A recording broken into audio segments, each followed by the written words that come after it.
প্রিয় ছাত্রছাত্রী, WB semester wise suggestion চ্যানেলে তোমাদের সকলকে স্বাগত।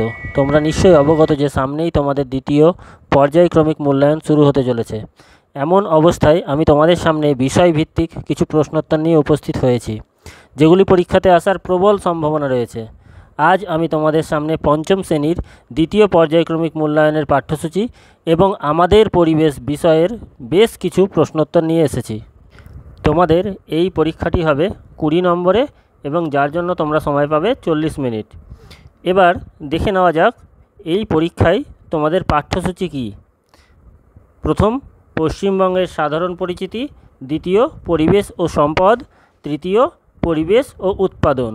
যদি আমরা বইয়ে পৃষ্ঠা নম্বর দেখি তবে সেটা 62 থেকে 119 পেজ পর্যন্ত। তোমাদের যে প্রশ্নগুলি করাবো তার মধ্যে অধিকাংশই কিন্তু পরীক্ষাতে আসতে পারে।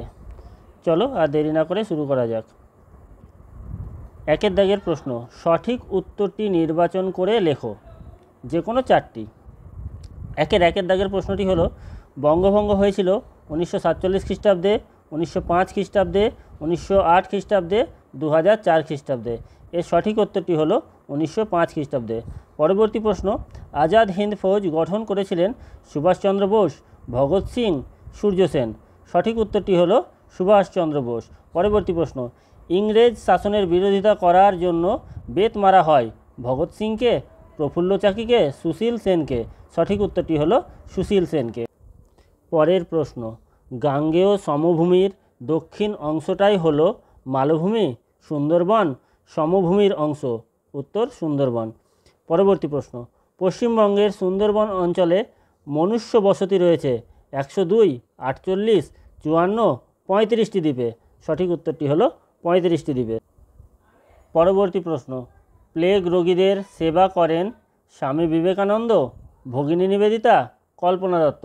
সঠিক উত্তরটি হলো ভগিনী নিবেদিতা। দুইয়ের দাগের প্রশ্নগুলি হলো, শূন্যস্থান পূরণ করো, যে কোনো চারটি। 4 নম্বরে। দুইয়ের একের দাগের প্রশ্নটি হলো, ড্যাশ হলো একটি অর্থকরী পোকা। উত্তর রেশম পোকা। পরের প্রশ্ন, মুর্শিদাবাদ থেকে দক্ষিণের অংশটির নাম ড্যাশ। উত্তর দক্ষিণবঙ্গ। পরের প্রশ্ন, স্বাধীন ভারতের প্রথম শিক্ষামন্ত্রী ছিলেন ড্যাশ। উত্তর মৌলানা আবুল কালাম আজাদ। পরের প্রশ্ন, পশ্চিমবঙ্গের সর্বোচ্চ শৃঙ্গের নাম ড্যাশ। উত্তর সান্দাকফু। পরবর্তী প্রশ্ন, স্বাস্থ্য ও ড্যাশ কাজে লাগিয়ে মানুষ সম্পদ তৈরি করে। উত্তর বুদ্ধি। এরপর 3-এর দাগে, নিচের প্রশ্নগুলির এক কথায় উত্তর দাও, যে কোনো 6টি। 3-এর 1-এ, ভারতের সংবিধান কে রচনা করেন? উত্তর বি.আর. আম্বেদকর। পরবর্তী প্রশ্ন, ফজলি আমের জন্য বিখ্যাত কোন জেলা? উত্তর মালদা জেলা। পরবর্তী প্রশ্ন, আমার সোনার বাংলা আমি তোমায় ভালোবাসি গানটি কার রচনা?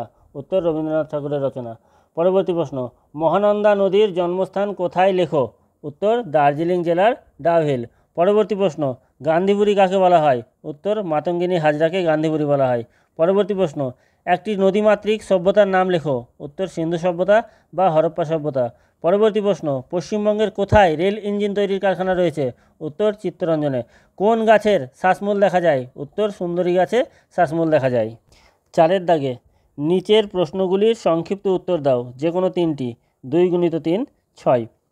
4-এর 1-এর, ডিভিসি এর পুরো নাম কি? এটি কেন তৈরি করা হয়েছিল? উত্তর ডিভিসি এর পুরো নাম দামোদর ভ্যালি কর্পোরেশন। 1948 সালে ডিভিসি নামক বহুমুখী নদী উপত্যকা প্রকল্প গৃহীত হয়। সাধারণত বন্যা নিয়ন্ত্রণ, জলসেচ ব্যবস্থা, বিদ্যুৎ উৎপাদন এবং মাছ চাষ প্রভৃতি বিষয়কে সামনে রেখে ডিভিসি তৈরি করা হয়েছিল। 4-এর 2, লুপ্তপ্রায় মাছ কাকে বলে? কিভাবে লুপ্তপ্রায় মাছ বাঁচানো সম্ভব লেখো।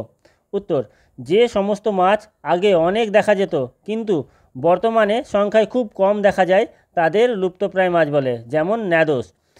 লুপ্তপ্রায় মাছেদের বাসস্থান রক্ষা করে বড় ফাঁদির জাল ব্যবহার করে সর্বোপরি সরকার বা প্রশাসন কিছু নিয়ম জারি করে লুপ্তপ্রায় মাছ সংরক্ষণ করা যেতে পারে। পরবর্তী প্রশ্ন, পাহাড়ের মাথায় বরফ জমে কেন? উত্তর, পুকুর, নদী, সমুদ্রের জল সূর্যের তাপে বাষ্প হয়ে ওপরে উঠে যায়। ওপরের বাতাস ঠান্ডা, তাই সেই বাষ্প জমে জল হয়। পাহাড় বা পর্বতের মাথাগুলি মাটি থেকে অনেক উঁচুতে অবস্থিত বলে সেখানে সারা বছর খুব ঠান্ডা পড়ে।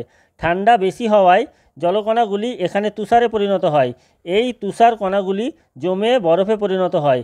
এভাবে পর্বত বা পাহাড়ের মাথায় সারা বছর বরফ জমে থাকে। পরবর্তী প্রশ্ন, ধাপ চাষ বলতে কী বোঝো? উত্তর, পাহাড়ি অঞ্চলে পাহাড়ের গায়ে সিঁড়ির মতো ধাপ কেটে কেটে জমি তৈরি করে চাষ করা হয়। এইভাবে চাষ করাকে বলা হয় ধাপ চাষ। পরবর্তী প্রশ্ন, গঙ্গা নদীর গতিপথ বর্ণনা করো। উত্তর, গঙ্গা নদী ভারতের দীর্ঘতম নদী। গঙ্গা নদী উত্তরাখণ্ড রাজ্যের গঙ্গোত্রী হিমবাহের গোমুখ গুহা থেকে সৃষ্টি হয়ে উত্তরপ্রদেশ বিহারের মধ্য দিয়ে এসে পশ্চিমবঙ্গের মুর্শিদাবাদ জেলায় ঢুকেছে। এখানে গঙ্গা নদী দুটি ভাগে বিভক্ত হয়েছে। একটি ভাগ পদ্মা নাম নিয়ে বাংলাদেশে প্রবেশ করেছে, আর অন্য ভাগটি পশ্চিমবঙ্গের ভেতর দিয়ে প্রবাহিত হয়েছে। মুর্শিদাবাদ থেকে নবদ্বীপ পর্যন্ত এই নদী ভাগীরথী এবং নবদ্বীপের পর থেকে এই নদী হুগলি নদী নামে পরিচিত। এই ভাগীরথী হুগলি নদী ডায়মন্ড হারবার হলদিয়া পেরিয়ে আরও দক্ষিণে গিয়ে বঙ্গোপসাগরে মিশেছে।